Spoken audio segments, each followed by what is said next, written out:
cores do arco-íris, a brisa murmurar,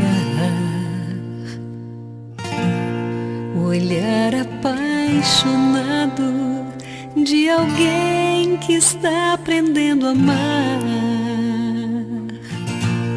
as palavras de uma história, as estrelas a brilhar. Deus criou o mundo todo pra testemunhar.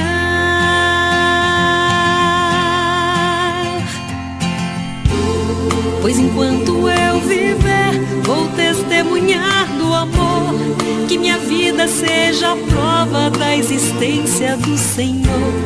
Cada passo que eu der seja oferta de louvor, pois enquanto eu viver, vou cantar do seu amor.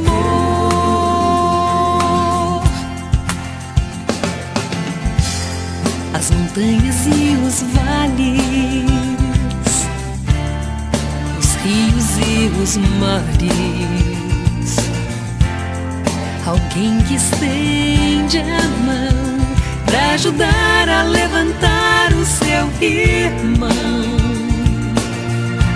Um sorriso de criança, o perfume de uma flor, testemunham em silêncio do amor do Criador.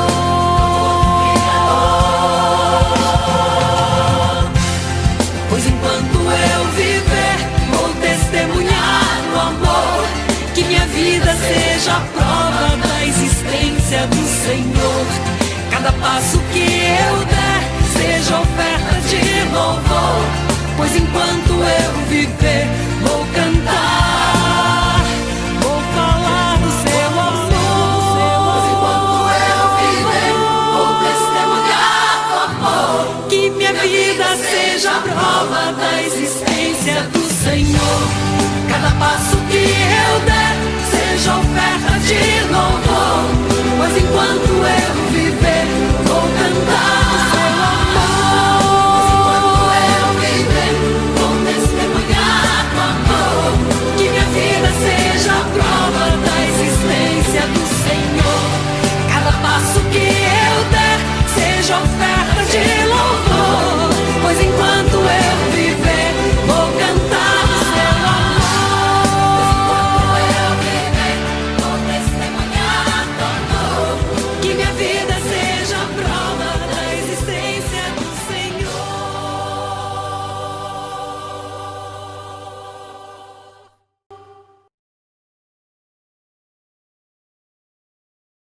Olá, família BBM, tudo bem com vocês? Sejam bem-vindos a mais um culto da nossa igreja. Que você possa se sentir abençoado com a palavra de hoje. Que Deus possa abençoar a sua vida. E agora eu vou fazer uma oração. Senhor Deus, obrigada por mais esse domingo que nós estamos aqui reunidos na Tua presença. Que o Senhor possa abençoar a vida de cada irmão que está aqui hoje, Senhor. Que o Senhor possa abençoar de acordo com as suas necessidades, de acordo com os seus pedidos. É isso que eu tenho para pedir em nome do Senhor Jesus. Amém. Que Deus abençoe a vida de vocês.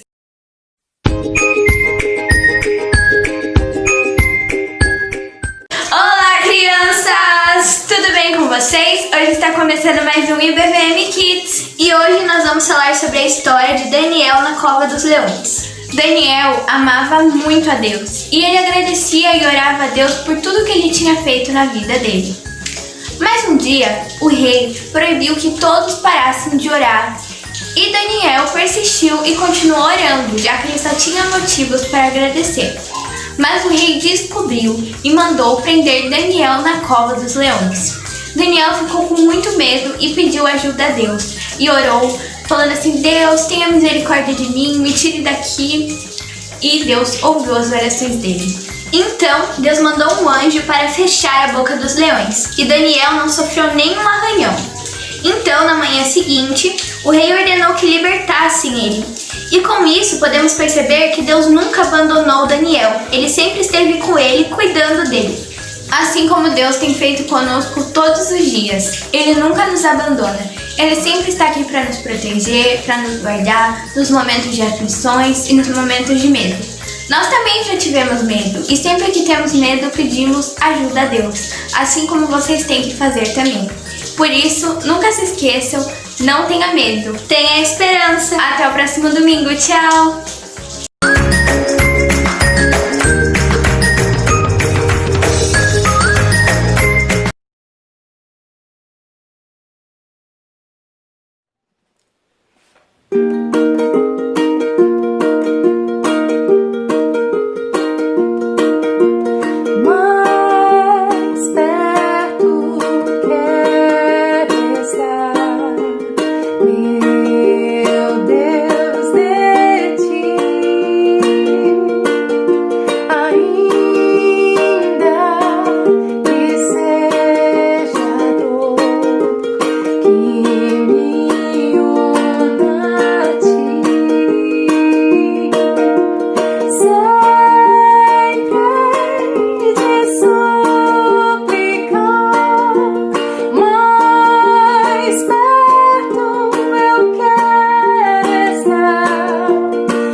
No céu irei morar,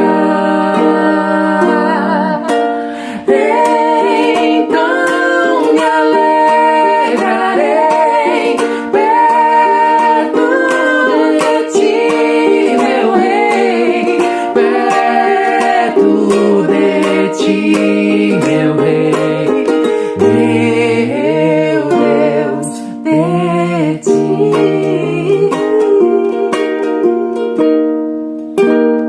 Amém.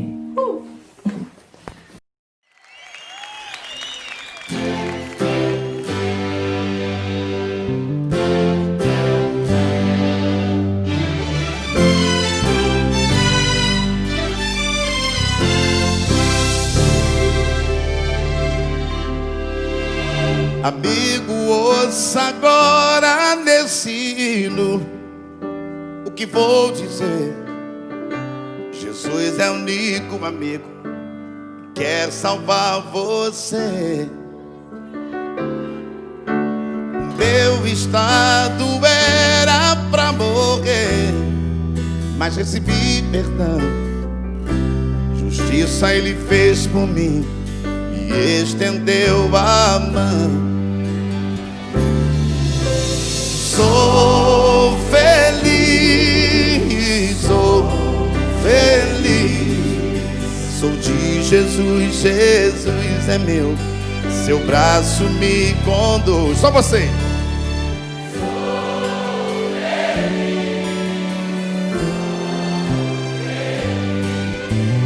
Queres também ser feliz? Aceite a Jesus.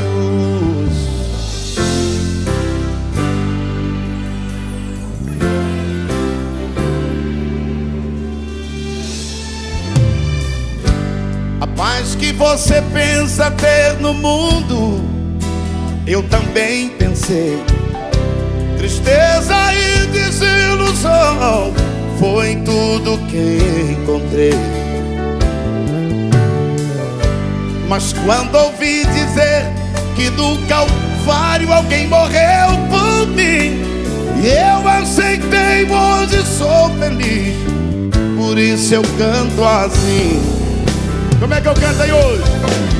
Sou feliz, sou feliz. Sou de Jesus, Jesus é meu, seu braço me conduz. Sou feliz, sou feliz. Queres também ser feliz? Faz o quê?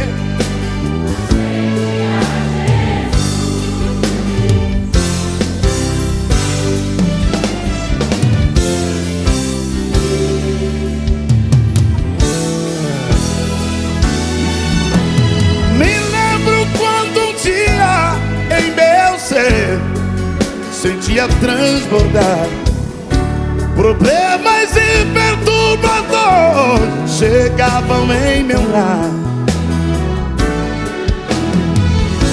Mas lembro-me também quando aceitei ao grande Redentor. Eu hoje canto, sou feliz, Ele é o meu Salvador. É o teu também, então levanta a mão e canta. Sou feliz, sou feliz. Sou de Jesus, Jesus é meu, seu braço me conduz. Yeah. Sou feliz, sou feliz. Queres também ser feliz? O que é que tem que fazer?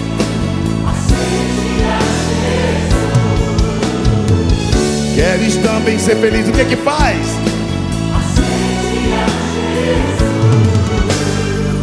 Queres também ser feliz?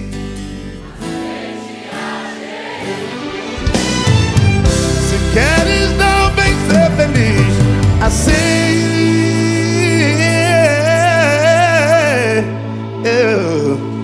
Jesus.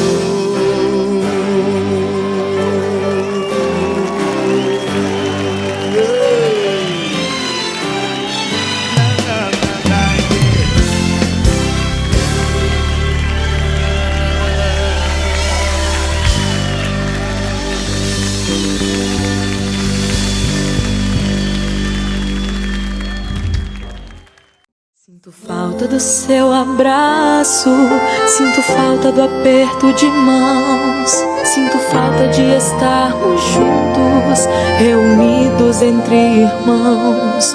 Tudo isso logo vai passar, e essa luta vamos vencer, e todos juntos ao nosso Deus agradecer. Estamos juntos, mesmo um pouco separados.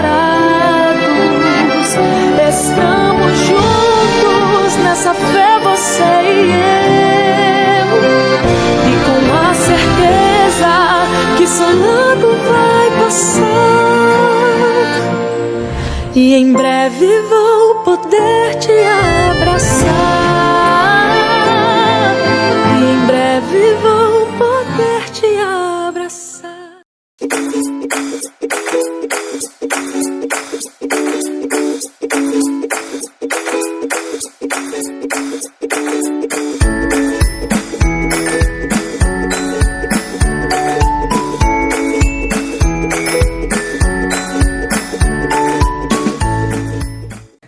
Graça e paz, meus irmãos. Deus abençoe. Que prazer estar com vocês nessa noite. Já receberam as boas-vindas das nossas meninas. Tiveram a nossa BVM Kids, os louvores. Quero dizer que é uma alegria mais uma vez estar com vocês, tá? Temos voltado nossos cultos presenciais às quintas-feiras, tá bom?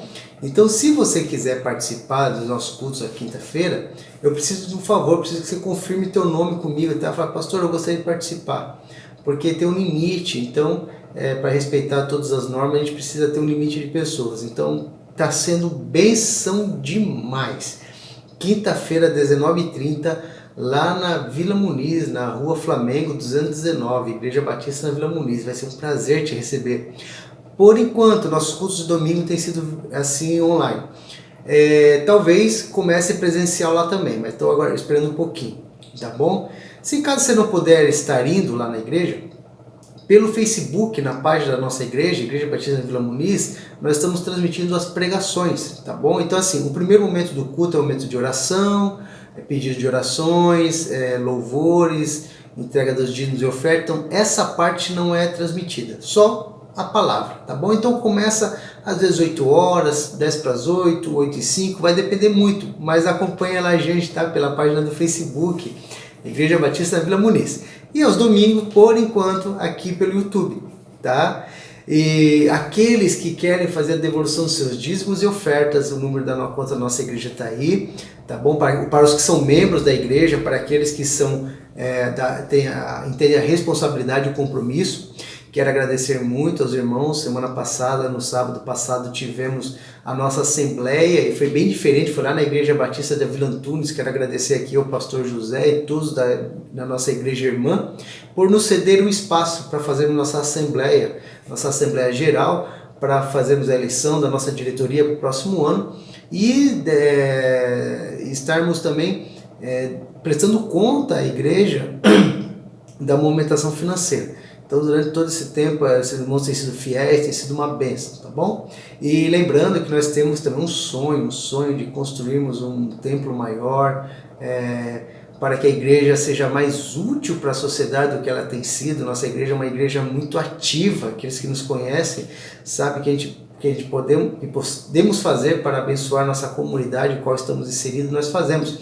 Temos um sonho de repente ter uma creche, temos local para estudos, quem sabe ter um polo de uma faculdade, enfim, um lugar de convivência para os irmãos da terceira idade. Imagine o pessoal da terceira idade do bairro ter um lugarzinho para passar o dia, com atividades, com lanche, com tudo isso. Então é sonho, gente. E se você quiser fazer parte desse sonho, quiser contribuir, tá aí o número da conta da igreja. E vem participar com a gente, vem conhecer a família IBVM, tá? Vai ser bênção. Irmão Lico, esse é o contato do nosso irmão Lico. Aqueles que quiserem fazer ofertas para a parte social da igreja, cesta básica, ou talvez dinheiro mesmo, porque através do dinheiro nós pagamos conta de água, luz, compramos remédio, tratamento, enfim, tem várias questões que não é apenas cesta básica, tá? E para pessoas que nem sequer são da nossa igreja, mas são nossos queridos irmãos, os irmãos do bairro ali da Vila Muniz, pessoas que têm precisado. Então, quando nós podemos, nós abençoamos. Esse é o contato do nosso irmão Lico. Se você tiver alguma coisa para doar ou precisar de alguma coisa, fale com ele. Ele é bênção demais, tá bom? E eu quero fazer uma oração para começar esse momento gostoso de estudo da nossa palavra. Vamos orar?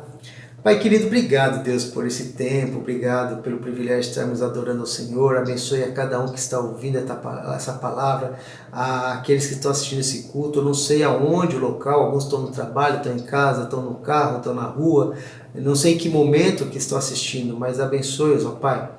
Deus, esse culto é um presente nosso ao Senhor.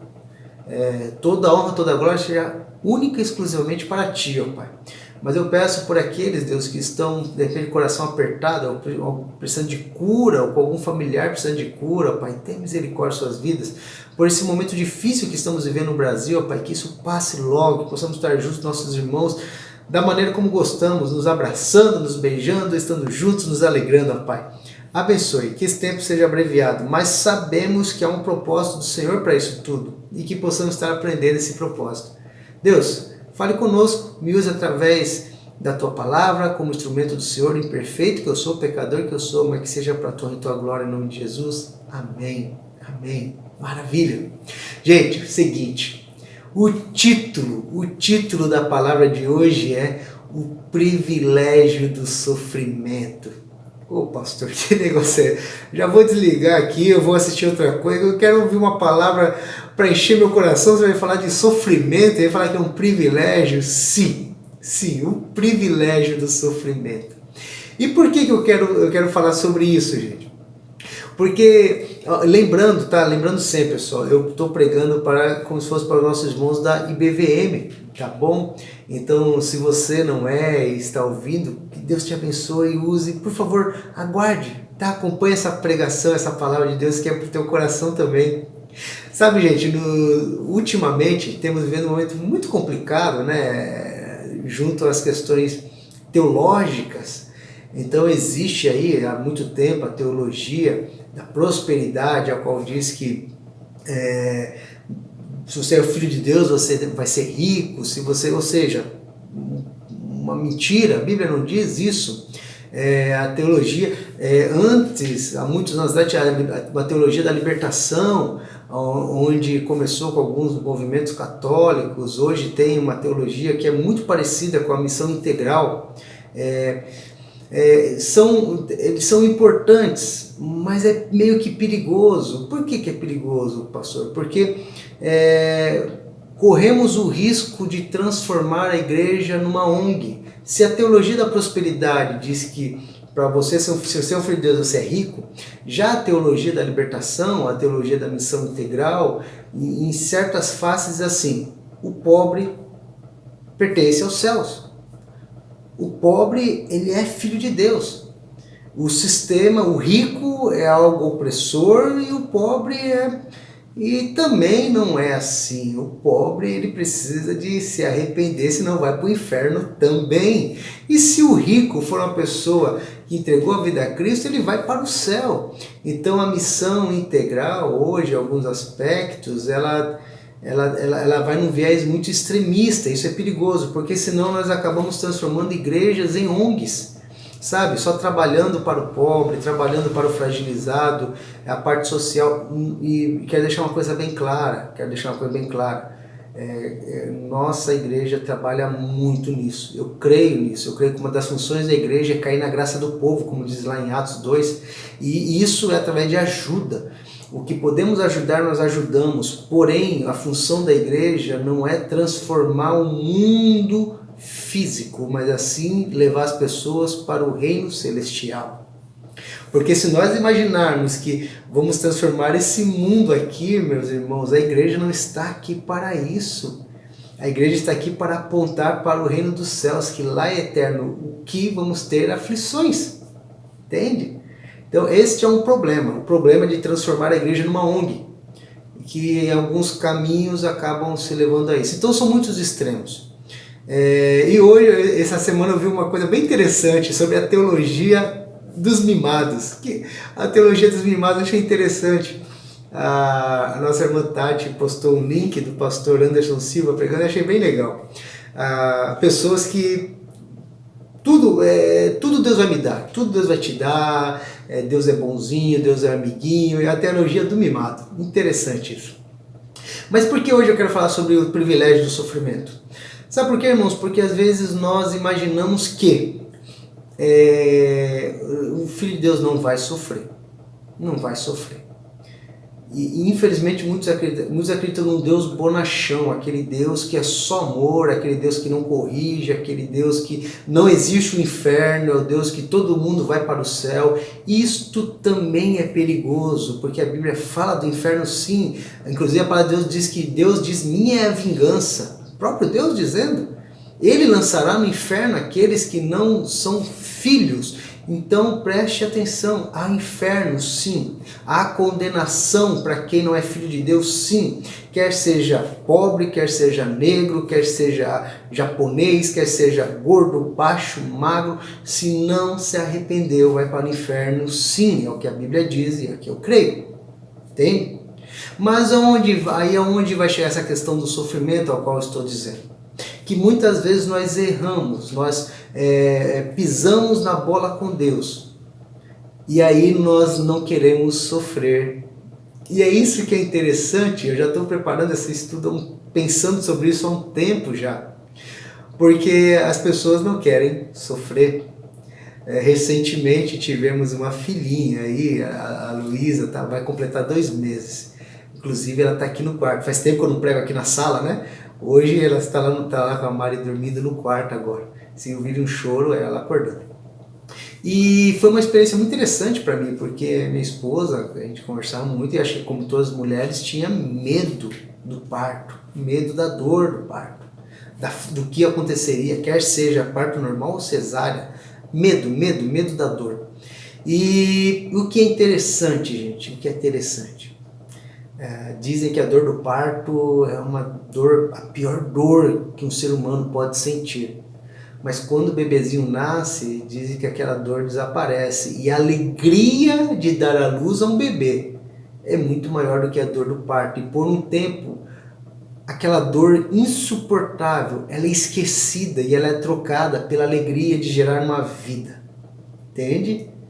Então, para que você tenha uma vida, você sofre muito. É uma dor terrível.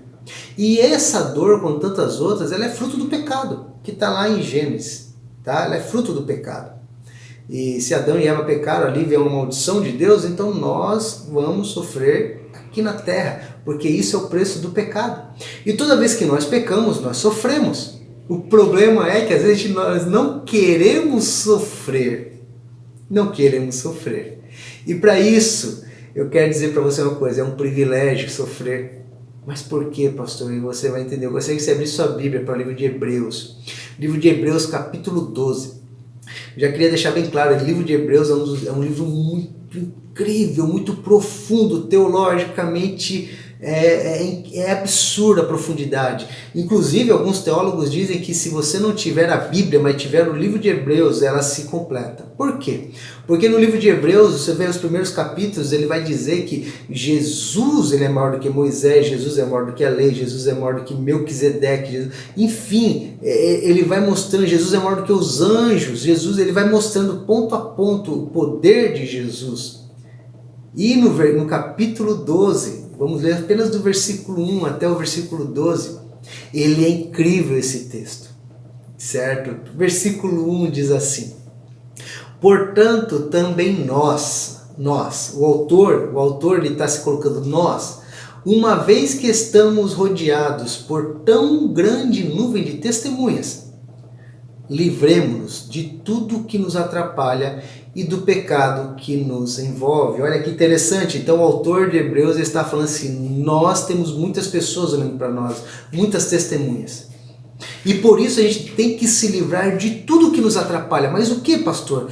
Do pecado que nos envolve. Então, primeira dica, você é um filho de Deus, eu como filho de Deus, nós temos que entender que nós estamos rodeados de muitas testemunhas, muitas pessoas estão olhando para nós. E por isso que nós temos que nos livrar de tudo que nos atrapalha e do pecado que nos envolve, o que nós chamamos de santificação, certo? E aí ele vai continuar dizendo assim, e corramos com perseverança a corrida que nos é proposta. O que é perseverar? Perseverar, entende-se que é algo que de repente você vai desanimar no meio do caminho. Tá? Seja perseverante. Então, se para a vida cristã nós temos que perseverar, porque haverá momentos nessa vida cristã que nós vamos pensar em parar. Talvez hoje você passe um momento desse de pensar em parar. Mas eu quero deixar para você, persevere. Mas como, pastor? Olha só como que ele continua. Tendo os olhos fitos em Jesus, autor e consumador da nossa fé. Então o autor de Hebreus vai dizer assim, olha gente, nós temos muitas pessoas olhando para nós, muitas testemunhas olhando como que nós estamos vivendo, e assim, por causa disso a gente tem que se livrar do pecado que nos habita.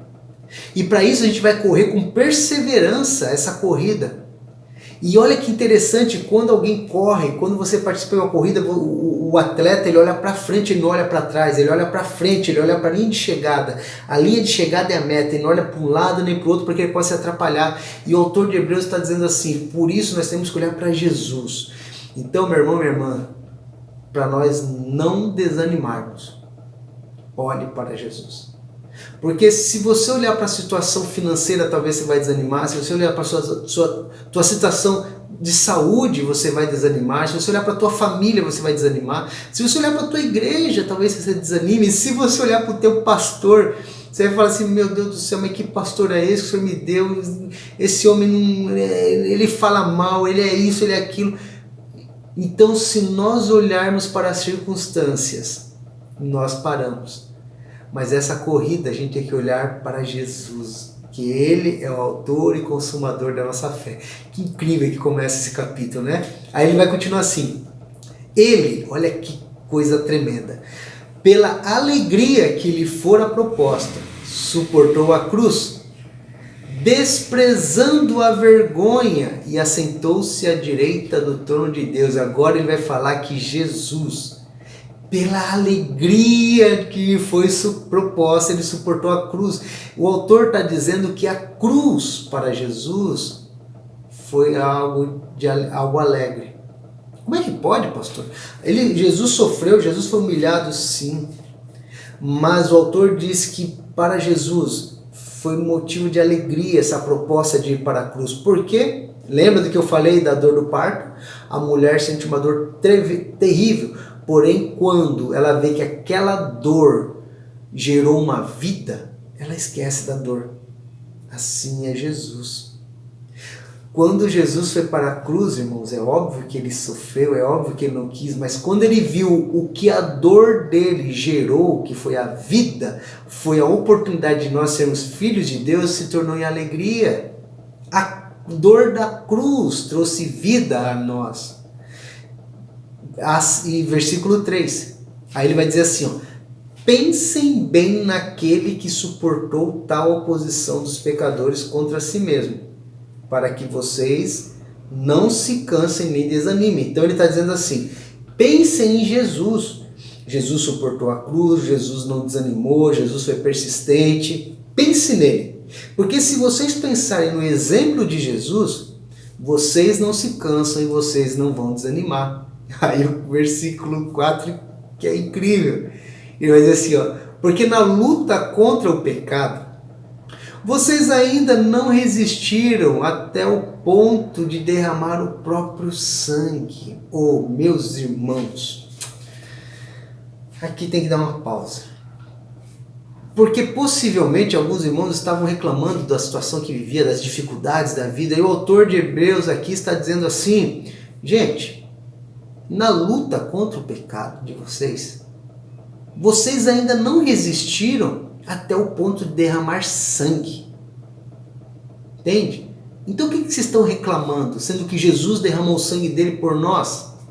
E às vezes por causa do pecado, a gente não consegue lutar contra o pecado e cedemos tão facilmente. O autor falou assim, gente, vocês não resistem ao pecado ao ponto de derramar sangue.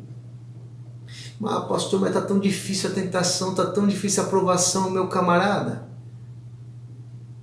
O que é difícil?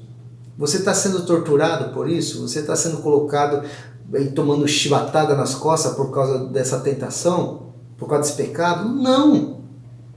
Então o que o autor está dizendo assim, vocês nem sequer derramaram sangue por causa do pecado. E não desanime, continue. Versículo 5. Vocês se esqueceram da palavra de ânimo, que ele lhes dirige como a filhos. Olha só, agora o texto vai... Lembra do título? Qual que era o título? Privilégio do sofrimento. Versículo 5.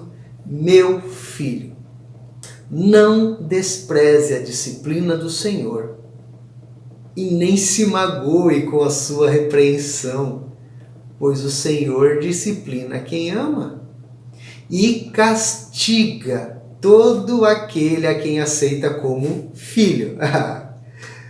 Gente, aqui é o politicamente incorreto nos dias de hoje, porque primeiro ele vai dizer que a disciplina do Senhor é bom para nós.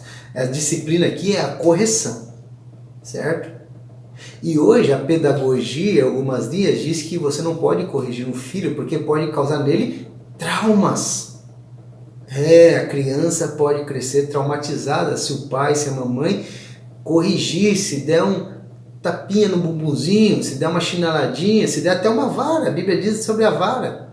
Pastor, mas talvez você esteja ouvindo isso de mim, você está... Não, isso é um absurdo, pastor, mas deixa eu te falar uma coisa. A Bíblia diz para não desprezar a disciplina de Deus, porque quando Deus corrige os filhos dele, não é no cantinho do silêncio, tá? Quando Deus me corrige, Ele não chega para mim e fala assim: Márcio, meu filho, ai, ai, ai, ai, ai, você é pastor, você conhece minha palavra, você errou, então assim, Márcio, hoje você vai ficar sem televisão, tá bom, meu filho? Meu irmão, não. A correção de Deus é vara. Ele diz ainda no final do versículo, porque ele castiga todo aquele a quem aceita como filho. Então, se você é filho de Deus, se você é uma filha de Deus, lembre-se, se você pecar, ele vai corrigir sim. Porém, aí que é interessante também uma coisa nos dias de hoje, o castigo gera dor. Nós vamos ver um pouquinho mais na frente sobre isso. E sabe, meus irmãos, a Bíblia está falando aqui que Deus corrige, Deus disciplina o filho que Ele ama, por isso que é um privilégio, porque se eu estou sofrendo por causa do pecado, se o mundo está caindo na minha cabeça porque eu errei, significa que eu sou filho de Deus e Deus está me corrigindo, é um privilégio, porque se eu faço um monte de presepada, se eu devo dinheiro para todo mundo, se eu sou caloteiro, se eu sou fofoqueiro, se eu sou adúltero, se eu minto, se eu roubo, se eu sou corrupto, e nada de mal acontece comigo, meu camarada, deixa eu falar uma coisa, você pode ser pastor, você pode ser pastora, pode ser apóstolo, você pode ser o que for, mas se você está numa vida de pecado e nada acontece, então segura essa, você não é filho de Deus, você não é filha de Deus. Não é. Porque Deus, quando Ele vê o filho ou a filha pecando, Ele corrige. E aí isso gera dor. E aí ele diz assim: meu filho, não despreze a disciplina do Senhor, nem se magoe com a sua repreensão. E olha só, meu irmão, eu tento imaginar essa cena assim, ó, não se magoe com a sua repreensão. Imagine alguém repreendendo alguém: ó, você está errado em fazer isso. Olha, isso daí está errado. Irmãos, hoje isso é quase que impossível de se fazer, que as pessoas são muito magoadinhas. As pessoas são muito fracas, muito frágeis. Qualquer repreensão as pessoas ficam magoadas. E o autor está dizendo para nós não nos magoarmos com a repreensão de Deus, porque Deus vai me repreender. E quantas pessoas, quando Deus repreende, ficam magoadas com Ele?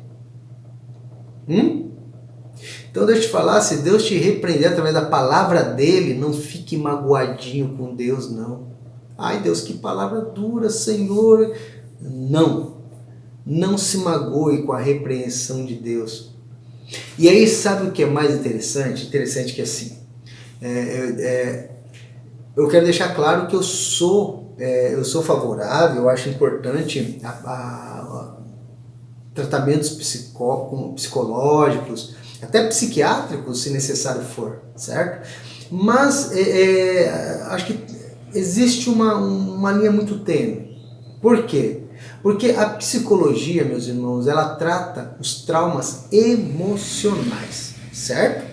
Então, se você tem algum trauma emocional por alguma questão, algum abuso, algum problema que você sofreu na infância, ou até agora, como citei o caso da minha esposa que teve o parto agora, algumas mulheres, por exemplo, têm a depressão pós-parto, ou coisas neste sentido, a psicologia, ela nos ajuda a superar.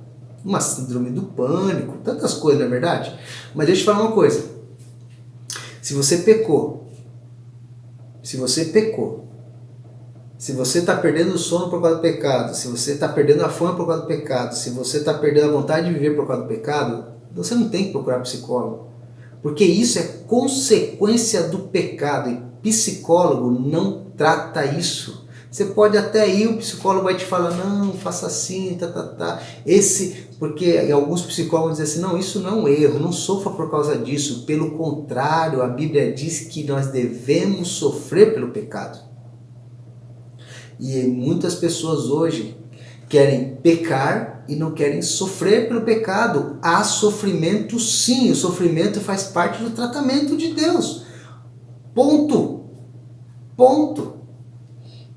Se você era sócio de uma empresa e se você roubou o teu sócio, por mais que você se arrependa, meu irmão, você vai passar, ele nunca vai querer ter uma sociedade com você de novo. As pessoas vão te olhar atravessados. Se você é fofoqueiro, se você é uma fofoqueira, mas hoje você se arrependeu de ser um fofoqueiro, uma fofoqueira, é óbvio que as pessoas vão passar a vida sem confiar em você. Porque vai demorar o processo, entende? Um exemplo claro disso é o apóstolo Paulo, meus irmãos. O apóstolo Paulo, se vocês conhecem a história da vida dele, ele era um fariseu daqueles ferrenhos. Apóstolo Paulo, ele participou da morte de muitos cristãos, porque ele achava que os cristãos estavam errados, inclusive da morte de Estevão, que diz lá no livro de Atos. Apóstolo Paulo se converte, mas quando ele se converte, gente, o povo não aceitou ele. Você consegue imaginar os cristãos aceitando Paulo? Claro que não, eles tinham medo, eles não sabiam se ele tinha se convertido de verdade, tanto que em algumas igrejas ele falava assim, olha, eu não sou inferior aos demais apóstolos, porque a turma não acreditava que ele era um apóstolo, que ele era convertido. Mas o que é interessante, Paulo não ficava culpando eles, Paulo entendia que aquilo era o peso do passado dele. Em vez de Paulo ficar se lamuriando, meu Deus do céu, esquecendo-me das coisas que para trás ficam, eu prossigo para o alvo que é Cristo, é o que ele fala. Então ele não fica se lamentando, ele entende que tudo aquilo é consequência do erro dele. Ponto. Paulo não vai psicólogo, Paulo não ameniza as dores, porque ele fala, eu carrego em mim as marcas de Cristo, o sofrimento de Cristo. De maneira nenhuma, Paulo ele quer amenizar aquele sofrimento, aquela dor. Pelo contrário, aquela dor vai cicatrizando na sua vida até que ele consegue lidar com isso. E deixa eu te falar, a dor do pecado é um privilégio para nós, porque quando eu peco, eu sofro por causa disso, isso vai me corroer, isso vai me dilacerar, mas chega uma hora que isso é tratado. Lembra de Davi? Davi matou Urias, Davi adulterou com Batseba. E lá nos Salmos ele diz, Senhor, o meu pecado é colocado na minha frente, dia e noite me consome. E é como se Deus falasse, exatamente, Davi, é a consequência do teu pecado. E Davi não reclama. Bem sei que tudo podes, meu amado, nenhum dos teus planos pode ser frustrados. Sabe, Senhor, tu me sondas e me conheces. Você sabes quando assento e me levanto. Davi, ele tem noção certinho de que tudo aquilo que ele está sofrendo é consequência do pecado dele. Então, deixa eu te falar, se você está sofrendo por pecado, não procure psicólogo, não alivie a sua dor. Sofra, sinta na carne a culpa do teu pecado, chore, vá com o rosto em terra. E somente assim você sentirá a graça de Deus sobre tua vida. Porque quando nós buscamos subterfúgio para aliviar essa dor, o que irá curar essa dor não é a graça de Deus. Pode ser os remédios antidepressivos. Tem gente que está tomando antidepressivo porque sofre por pecado. Não consegue lidar com as consequências do pecado. E aí não consegue dormir, não consegue se alimentar, não consegue, e se afunda em remédios antidepressivos. Gente, eu volto a dizer, se isso é causado por trauma, se isso é causado por questões químicas do corpo até, ok. Mas se isso é consequência do pecado, não vai aliviar. Em frente, tenha hombridade, a mesma hombridade que você teve em errar. Tenha em aceitar as consequências, porque não se magoe com a repreensão de Deus. Porque o Senhor disciplina a quem ama e castiga todo aquele a quem aceita como filho. E vou te dizer de novo, o castigo de Deus não é cantinho do silêncio, meu irmão. O castigo de Deus não é tirar a televisão da gente. O castigo de Deus não é falar, ai, ai, ai, menino feio. Não. O castigo de Deus dói. E nós vamos ver aqui, continue no versículo 7, olha o que ele vai dizer, ó. Suportem as dificuldades, recebendo-as como disciplina. Deus os trata como filhos. Pois, qual o filho que não é disciplinado por seu pai? Isso é muito legal, gente. Sabe por quê? Olha a pergunta, versículo 7. Qual o filho que não é disciplinado por seu pai? Nessa época, o autor de Hebreus, ele coloca essa pergunta. Sabe por que ele coloca essa pergunta? Porque era quase que impossível um pai que não disciplinasse um filho que errasse. Porque era comum, o filho errou, o pai disciplina. Agora, essa pergunta nos dias de hoje não faz muito sentido. Porque se eu perguntar para você, quantas vezes você disciplinou teu filho ou tua filha? Não, pastor, eu converso, eu nunca precisei bater. Ótimo, se você nunca precisou bater, se você nunca precisou corrigir teu filho e tua filha, e eles são meninos e meninas, homens e mulheres de bem, perfeito. Porém, se você nunca disciplinou teu filho e tua filha, você nunca corrigiu teu filho e tua filha, eles se tornarem pessoas terríveis, pessoas que ninguém gosta, alguns se tornaram bandidos, alguns se tornaram viciados, alguns estão presos, é culpa da falta de disciplina. Você é culpado por isso. Não impôs limite. Entende? Nos dias de hoje, tratar a disciplina é um tabu. Então essa pergunta, há 2000 anos atrás, assim, qual filho que não é disciplinado por seu pai? Como se fosse assim, natural. Hoje em dia não. Hoje em dia, se você falar que um pai disciplina o filho, capaz de chamar o conselho tutelar. Agora olha o versículo 8. Se vocês não são disciplinados, e a disciplina é para todos os filhos, então vocês não são filhos legítimos, mas sim bastardos. Então deixa eu te falar, esse politicamente correto, essa pedagogia das florzinhas e dos florzinhos hoje, que não pode fazer nada, que fica magoado, fica traumatizado, não cola com Deus, meu irmão. Não cola. É por isso que tem muitas pessoas que têm dificuldade com a vida cristã. Tem muitas pessoas que têm dificuldade com o verdadeiro evangelho, porque o verdadeiro evangelho confronta. E aí quando a palavra vem e diz que você é pecador, que você tem que mudar, que é a consequência disso, que você... mas eu não quero isso, eu quero eu quero pagar. Pastor, qual a oferta que eu tenho que dar para minha vida mudar? Não é dinheiro, cara. Não é. É eu que eu tenho que mudar. A mudança começa em mim. Os frutos do Espírito é o fruto que os dons espirituais Deus nos dá. Os frutos do Espírito é nós que temos que fazer. Autodomínio próprio, amor, longanimidade, paz, paciência, tudo isso é fruto do Espírito. É assim que eu vou melhorando como pessoa. E é ali onde Deus me disciplina. Portanto, entenda, Deus disciplina sim, e a disciplina de Deus é um privilégio. Se eu peco e Deus puxa minha orelha, glória a Deus, porque eu sou filho dele.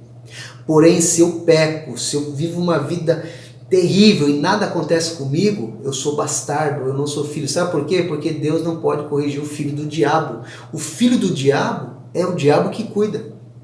Então se você erra, se você vive uma vida errada e não acontece nada, você é filho do diabo. Então o diabo cuida de você que é filho dele e Deus cuida dos filhos dele. É assim que funciona. Você pode pegar o filho do vizinho que faz birra e você vai lá e bate ou corrige ou põe de castigo o filho do vizinho? De maneira alguma, porque é filho dele. Assim é Deus. Deus só corrige seus filhos, Deus não corrige os filhos do diabo. Ponto. Vamos lá, versículo 9. Além disso, tínhamos pais humanos, olha só, que nos disciplinavam e nós os respeitávamos. O autor do livro de Hebreus já era um homem adulto. Então ele está dizendo, lembra quando a gente era criança e mais jovem, que nós tínhamos nossos pais humanos e eles nos disciplinavam e mesmo assim nós os respeitávamos. Irmãos, a disciplina gera respeito, a falta de disciplina gera rebeldia, meus irmãos. Não vem com pedagogia, não cola, meu brother, não cola, não cola. Há crianças, há jovens, adolescentes, que se você fala, ela ouve, beleza, mas tem umas que não. Tem umas que você tem que corrigir, assim somos nós. Tem filhos de Deus que são uma maravilha. Tem homens e mulheres de Deus que, meu Deus, você olha e fala assim, rapaz, mas por que esse já não foi arrebatado? Porque é perfeito demais essa pessoa. E tem uns, como eu, por exemplo, que Deus está sempre ali, ó, puxando a orelha, puxando a orelha, puxando a orelha, puxando a orelha, e dá-lhe uma, e dá-lhe um sapecão, e dá-lhe pedala Robinho, tipo, bom, meu filho, vamos, acorda pra vida. É assim. E mesmo quando Deus me corrige, eu respeito, porque meus pais me corrigiam, meu pai, o seu Moacir me corrigia, minha mãe, Dona Mirna, que é viva ainda hoje, me corrigia, me corrige quando se for necessário, e nós nos respeitamos. Sabe por que temos dificuldade com isso hoje?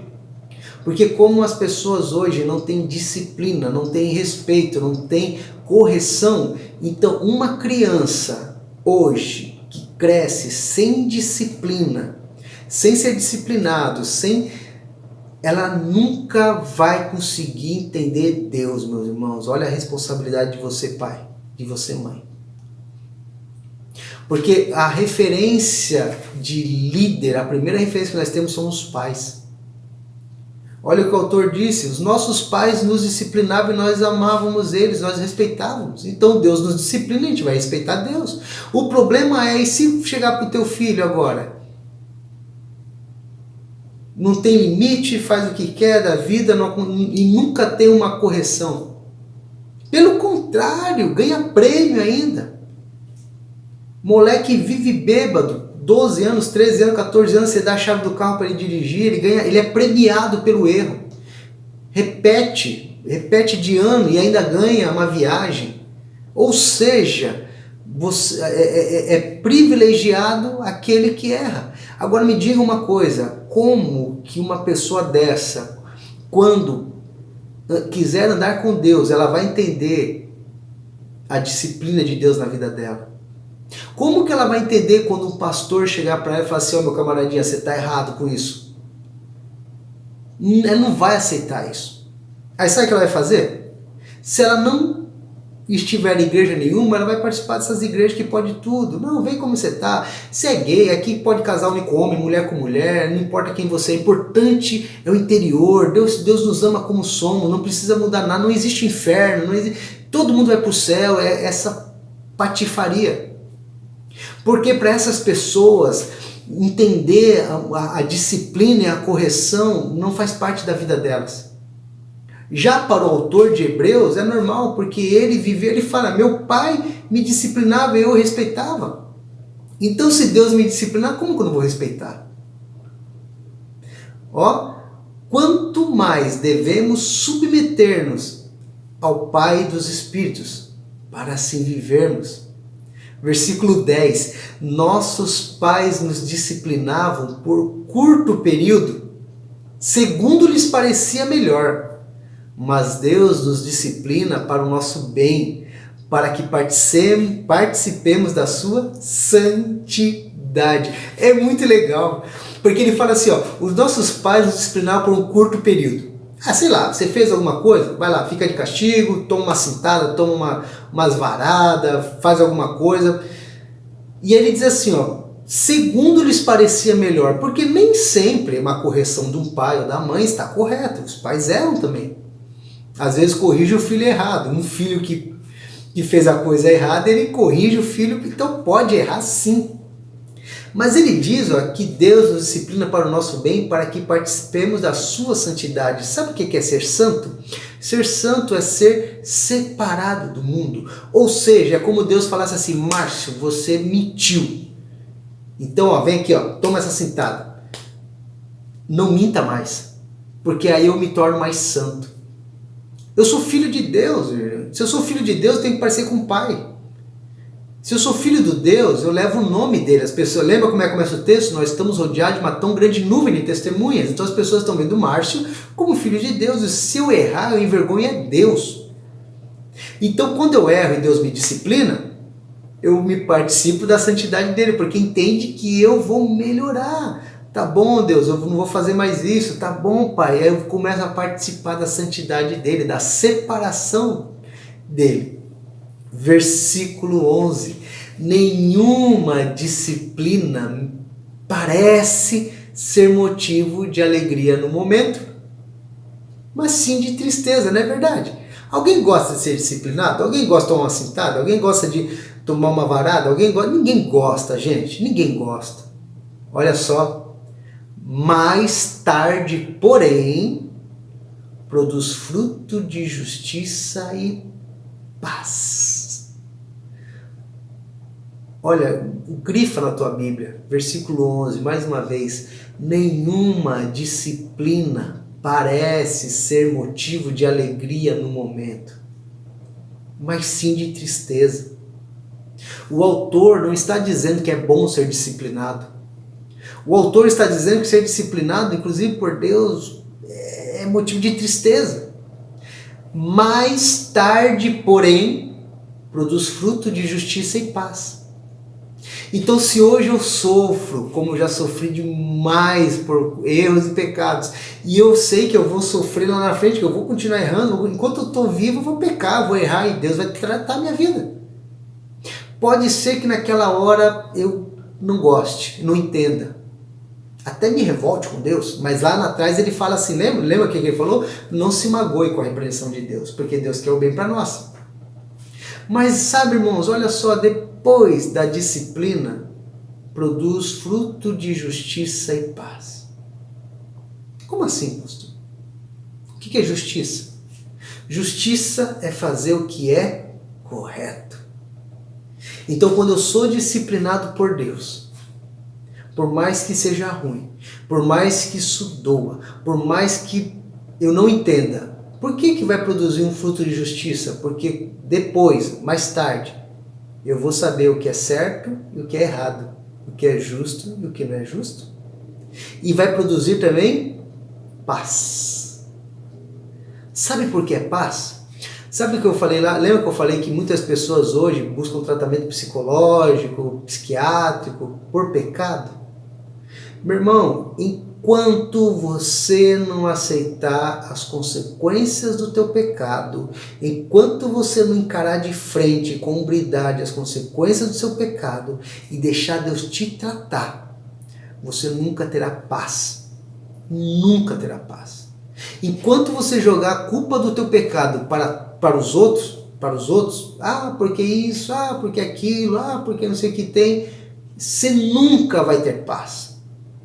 Porém, quando você aceita o tratamento de Deus, a disciplina de Deus, a partir do momento que essa disciplina se acaba, além de você produzir um fruto de justiça, entendendo que é certo e errado, você vai ter paz.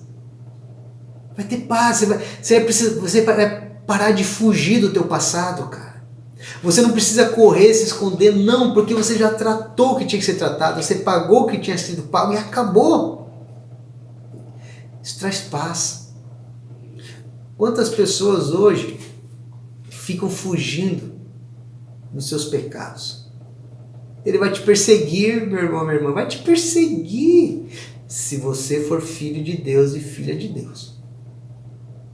Você pode fazer o que quiser, o teu pecado vai te perseguir.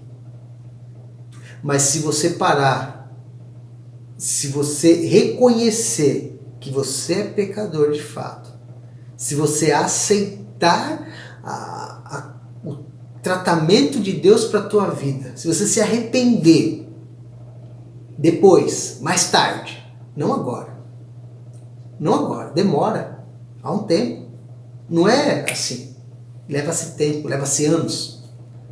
Só que depois de tudo isso, você vai de fato ter paz. Para aqueles que por ele foram exercitados. Portanto, versículo 12, fortaleçam as mãos enfraquecidas e os joelhos vacilantes. Talvez hoje você esteja com seus joelhos enfraquecidos e com as suas mãos vacilantes por causa do pecado. Talvez você esteja com seus joelhos enfraquecidos e com suas mãos fraquejantes por causa do sofrimento que o pecado está causando em você. E eu vou te falar, isso é um privilégio. Gente, eu falo isso na minha igreja, na nossa igreja IBVM, sempre. Não tire o privilégio de sofrimento de ninguém. Sofrer é um privilégio. Sofrer nos traz amadurecimento. Deixa eu dar um exemplo prático. Quando eu era, não sei se minha mãe está assistindo, mas vou dar um exemplo meu. Quando eu era moleque, criança pequena lá em Barbacena, quando eu era criança lá em Itariri, eu tinha uma adolescência, uma juventude, ia para a escola, e aí é o seguinte, eu gostava muito de bar, eu era um botequeiro, naquela época eu era um botequeiro, jogava sinuca, tinha o fliperama, eu passava o dia jogando sinuca, fliperama, um moleque novo, bebia, gostava de uma cachaça, gostava de todas essas coisinhas. E aí, o que acontece? Eu tinha fiado. Tinha um bar do amigo meu, Cabeção, lá de Itariri, eu tinha fiado lá. O Marcon bebia, comia algumas coisas, e jogava sinuca no bar do Nacal, que era um outro barzinho, e às vezes perdia valendo, aí pegava dinheiro emprestado, ia pagando, já viciando no jogo naquela época. E aí o que acontece? Uma certa vez, meu irmão era bem pequenininho e eu tinha que pegar ele na creche, e esqueci de pegar porque eu estava no bar jogando truco. Eu jogava fliperama, jogava sinuca e jogava truco, valendo, e não trabalhava, eu não tinha dinheiro, entende? Guarde isso, não tinha dinheiro. E aí eu marcava minhas contas lá no bar do Nacal, comia tudo e dependia do jogo para poder pagar. Quando não tinha que dar um jeito de arrumar dinheiro. Um dia eu esqueci de buscar o meu irmão na creche. E aí ligaram pro meu pai, né, no trabalho dele, falou, o Marcelo tá aqui, não veio ninguém buscar, precisa vir. E meu pai falou, mas o Márcio não foi buscar? E um funcionário, meu pai tinha um materiais para construção, um dos funcionários do materiais para construção me viu no bar jogando truco e falou assim, o Márcio estava lá no bar do Cabeção jogando truco. Isso era umas 4, 5 horas da tarde. Mas, meus irmãos, eu estudava à noite. Eu fui para a escola, eu não sabia. Quando eu chego na escola, eu fiquei sabendo, através do Cabeção, que ele é da minha sala. Falou assim, meu apelido era Faustão, tá? Falou assim, Faustão, teu pai foi lá no bar, conversou com meu pai e perguntou o que você estava fazendo. Meu pai falou que você ficava jogando lá, o truco, a valer, você tinha conta. Aí o meu pai, a primeira pergunta, como que ele tinha a conta, sendo que ele não trabalhava? Rapaz, eu sei que eu estava lá na escola ouvindo aquilo, eu falei, e agora para ir para casa? Quando eu chego em casa, seu Moacir, ele tinha perdido um dedo por causa da diabetes, com um dedo a menos me bateu. Mas me bateu. Gente, eu sei que foi... E a vergonha na escola? O pessoal de Itariri vai lembrar. E a vergonha na escola? E todo mundo saber que meu pai foi lá no bar, falou um monte, me envergonhou, bateu em mim em casa. E daí a cidade pequena, Itariri é pequeno, todo mundo ficou sabendo. Graças a Deus. Naquele tempo eu me revoltei com meu pai. Naquele tempo a disciplina me trouxe grande sofrimento. Mas graças a Deus por isso, sabe por quê? Porque a partir daquele momento eu parei de jogar valendo. A partir daquele momento eu passei a ser mais responsável com as minhas finanças. Não estou dizendo que eu sou perfeito, não, de forma alguma. Inclusive minha esposa é mais organizada financeiramente do que eu. Mas se hoje eu já sou meio atrapalhado, imagina se meu pai não tivesse me tratado. Imagina se meu pai chegasse e falasse assim, mas meu filho tá lá, deixa ele jogando o truco dele, deixa ele jogando a sinuca dele, deixa ele. Talvez hoje eu não tivesse uma família que eu tenho. Talvez hoje eu não fosse pastor. Talvez hoje eu não estivesse vivo. Porque meu pai me viu daquele jeito. E ele me disciplinou. Naquele dia, meus irmãos, aquilo não trouxe alegria. Mais tarde, porém, eu entendi que aquilo foi bom para mim. Vou contar outra história. Minha mãe vai lembrar disso. Todo mundo vai lembrar. Eita, nós vamos abrir o coração aqui. Eu tinha muitos amigos japoneses lá em Itariri. E tinha um amigo nosso, o Tio I ia pro Japão. E a gente fazia sempre, quando alguém ia para o Japão, a gente fazia uma despedida. E fizemos uma festa lá na colônia japonesa de Itariri. Alguns vão se lembrar disso. E meus irmãos, eu era jovem, novo. Eu tava bêbado.